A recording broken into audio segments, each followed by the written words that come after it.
had one other note there, but I'll go ahead and stop that. No, but Bruce, that's a great point, because I think the minimally viable product is a concept that is part of another mega trend, which is agile, right? Yep. Everything has to be brought to market faster, quicker, and the users get to see the minimally viable product faster. But back to Debbie and your point, it has to be, accessibility has to be a part of the MVP, right? It cannot be an afterthought. So that's great.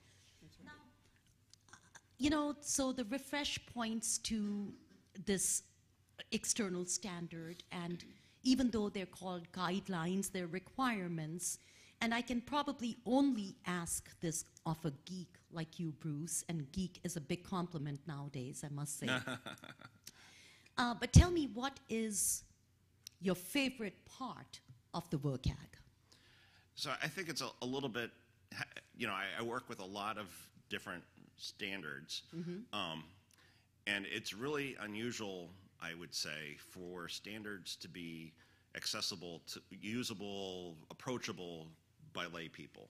Yeah. But when the WCAG 2.0 standards were developed, and they are standards. I mean, the W3C is a standards organization. They're measurable.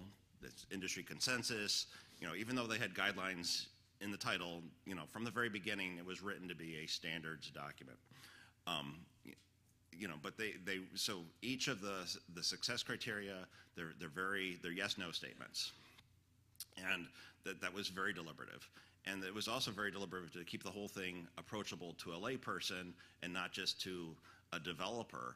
That the standards needed to be, the WCAG 2.0 guidelines, they needed to be approachable by people that were, you know, new to accessibility, new to web development, new to the whole kit and caboodle, really. And so they've done a very nice job with that.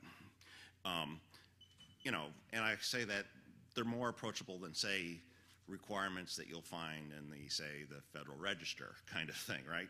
They're more readable. We tried as much as possible to use plain language in our revised 508 standards, but I think the WCAG document does a better job of that than we did, even though we were so worried about that very kind of thing.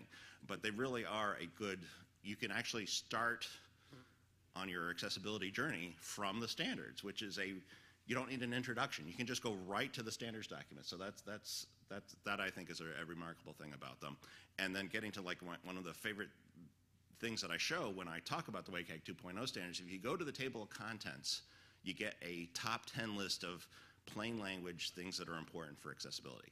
Now, to be honest, it's a top 12 list, but the fact that you can use the table of contents as your high-level introduction as to why we're doing this and what's important, that's a terrific feature. So that would, I say, would be my favorite thing. Well, I can hear a collective sigh of relief from the many practitioners who have to now follow or conform to Section 508 refresh and hopefully do more than just the floor, right, Deborah?